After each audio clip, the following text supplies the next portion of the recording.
güzel çıkıp bana, koyma beni yalnız. Koyma kalım yana yana, yalvarıram ay kız. İnanmaram her sözüne, şirin dilli oğlan. Başka yakam sen özüne, benden uzak ola. Üzdü bizi mehabbet, birbirimize hasret. Üzdü bizi mehabbet, birbirimize hasret. Bu kaderden az olmaya, Gül çiçeksiz yaz olmaz. ahır sözünün nedir güzel biri safa gelsen. Çok demişsin bu sözleri, inanmadım ben.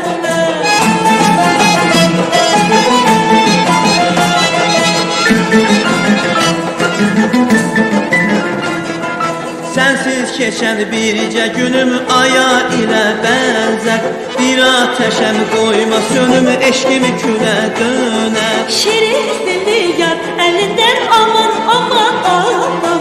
Şikayetim var elinden, şirin dilli oğlan.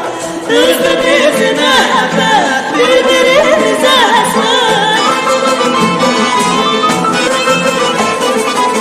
Üzdü bizi mehabbet, birbirimize hasret. Bu kaderden az olmaya, Gül çiçeksiz yaz olmaz. ahır sözünün nedir güzel biri safa gelsen. Çok demişsin bu sözleri, inanmaram ben.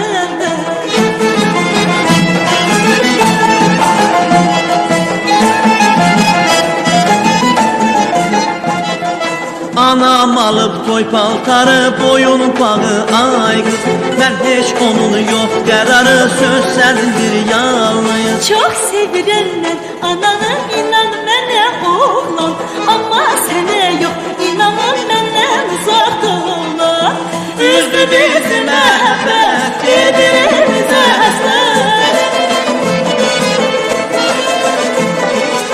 Üzdü bizi mehabbet, birbirimize hasret. bu kaderden az olmaz. Gül çiçeksiz yaz olmaz. Ahır sözünün nedir güzel biri safa gelsen. Çok demişsin bu sözleri, inanmaram ben.